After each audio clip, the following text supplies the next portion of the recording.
What is up, good people? Welcome into the Breakout. I'm your host, Abhi Gupta, and on today's episode, we're going to be covering a very interesting topic. A topic regarding the New England tight end room. Are Jonnu Smith and Hunter Henry worth your investment in Dynasty? Is New England the place to go to revive or accelerate your tight end career? And what can we expect out of those two players in the upcoming year? We're going to dig into all of that in today's episode. But before I start, I would like to thank everybody who has been part of the Breakout community so far. In the past 6 months, Leo and I have seen tremendous growth from just about everybody who has been involved in this community. We have just hit 100 subscribers and on YouTube, and we want to say thank you to every single person who has subscribed. To all of you out there who are watching our content and who haven't given us a sub yet, if you really like the content that we're putting out, we would love a like and a subscribe down below. We really appreciate your support, and we hope that we can continue to keep giving you great content that helps you better your Dynasty game.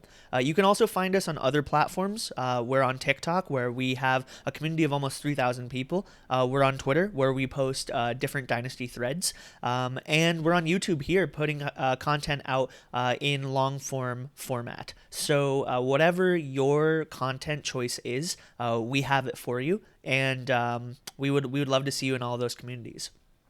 So without further ado, let's dive right into this topic.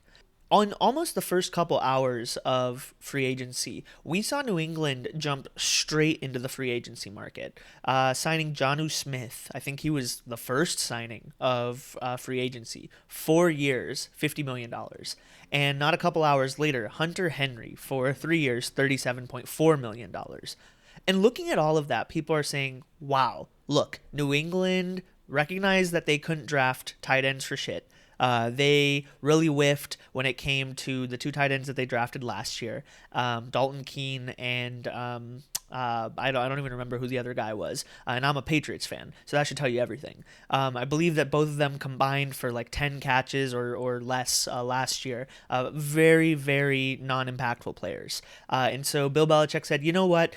We messed up, and we need to get those guys who can provide an impact for us now. So he went and got these other two guys, and the community now believes that New England has an elite tight end room. There have been comparisons to the Rob Gronkowski Aaron Hernandez atomic tight end duo. But at the end of the day, is that what we're going to get? Are we going to get the next coming of Rob Gronkowski? Are we going to get the next coming of Aaron Hernandez? Are we going to get top 10 tight end play out of these two guys?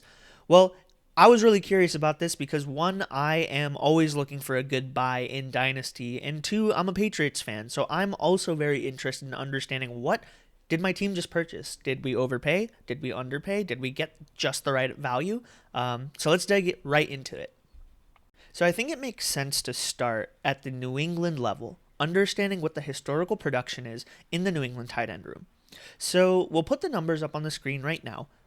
Since 2001, Bill Belichick has seen 8 different tight end ones in his tight end rooms. He's seen Jermaine Wiggins, Christian Fauria, Daniel Graham, Ben Watson, Rob Gronkowski, Martellus Bennett, Matt LaCosse, and Ryan Izzo.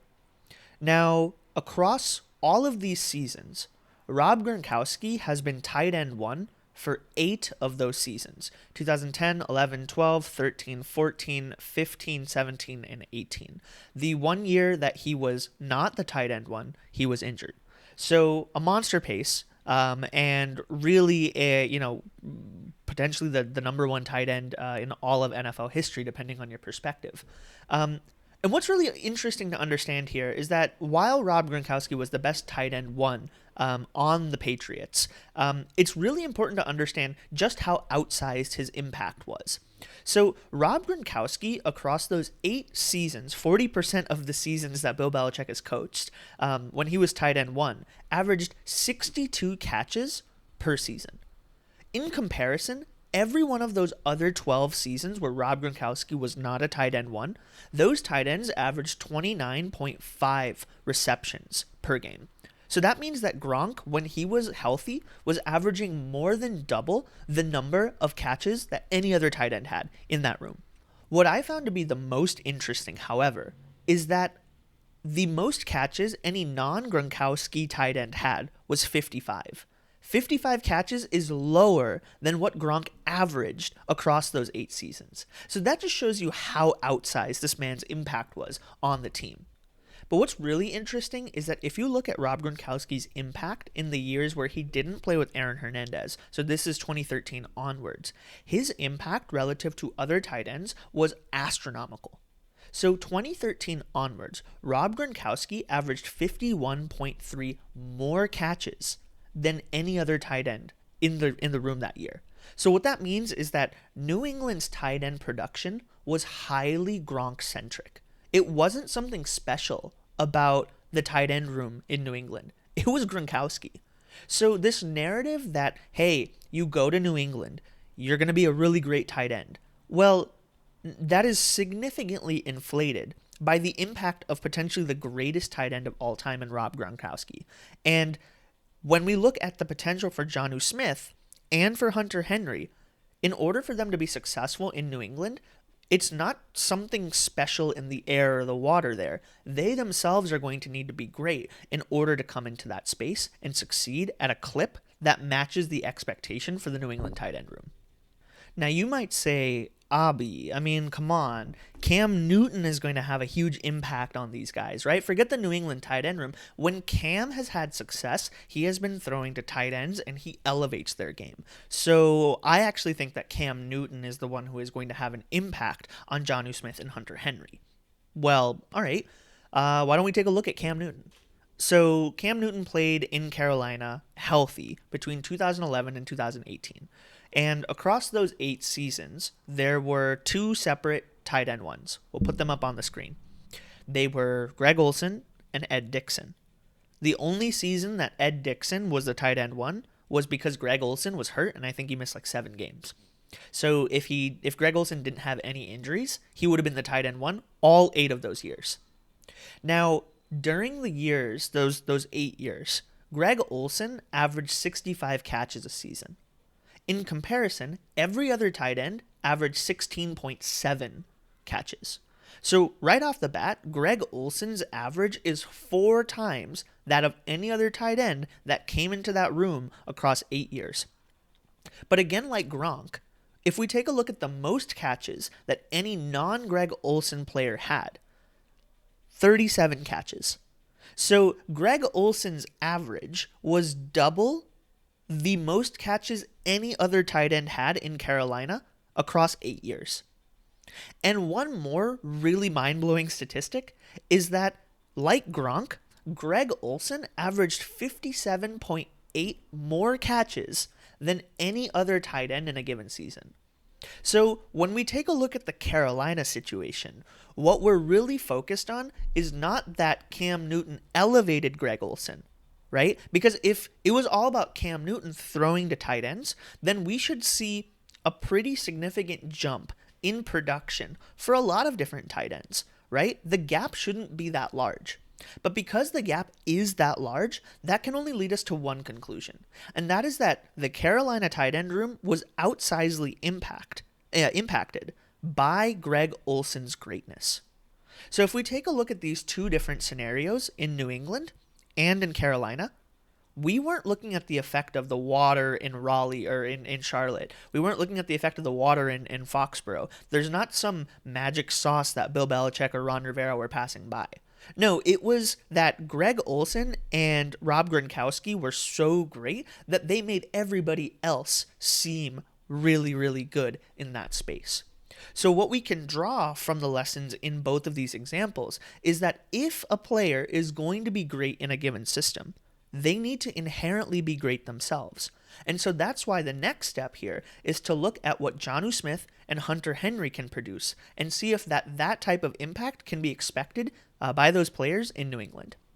All right, so for Jonnu Smith to pop in New England, he needs to be great. So let's look at his 4 seasons in the NFL. Having joined the Titans in 2017, these are the stat lines that Jonnu Smith has put up. And as you can see, we've seen significant improvement over the years.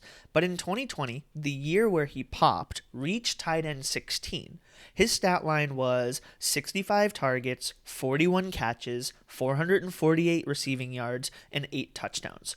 All of those numbers being the highest that he's ever scored in his career. This is hands down the best year. And that reached tight end 15. This is with an offense where Ryan Tannehill was covering about 50% of the passes and the other half was going to Derrick Henry.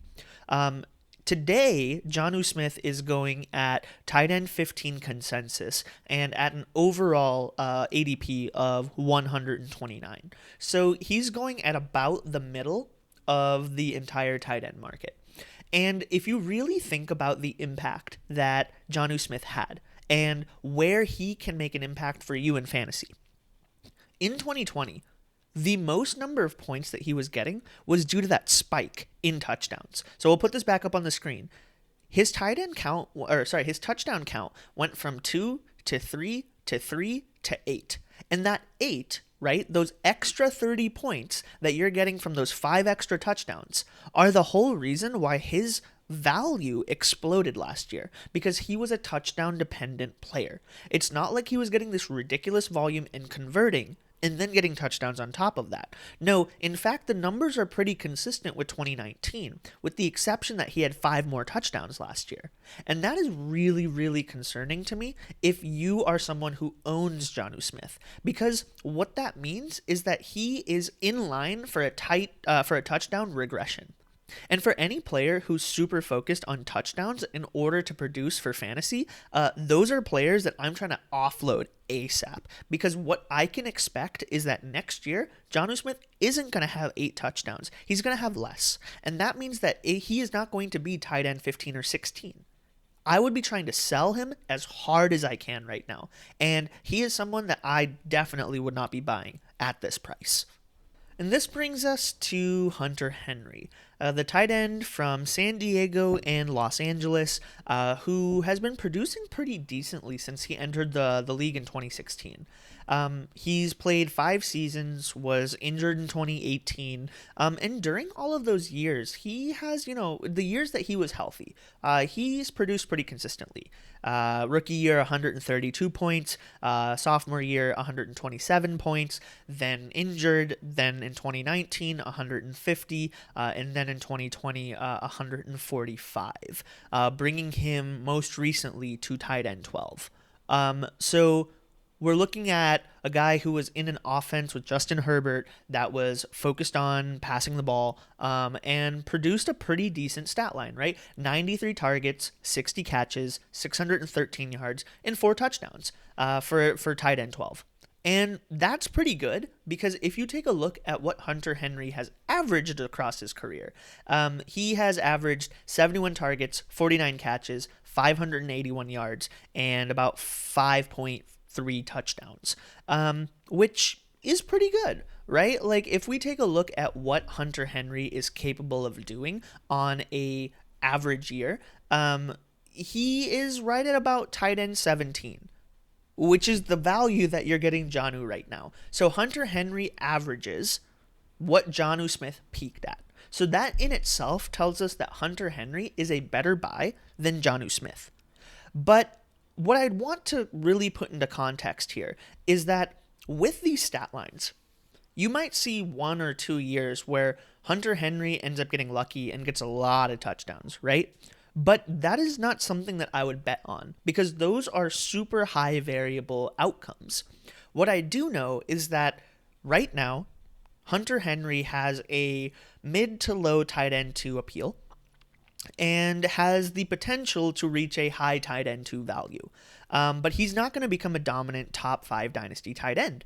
And so if I'm going to go buy Hunter Henry today, I would be hedging him at that value. I would be looking at him probably with a peak value around whatever I would pay for Mark Andrews. A guy who is going to get volume, a guy who is going to get catches, but he's not going to be in the upper echelon top 6 to top 8 tight ends. And if you're willing to buy him at that cost with that risk, I think that's a pretty good buy. But you definitely need to lower your expectations when he's coming into the New England tight end room. So what does all of this tell us? Well, let's summarize.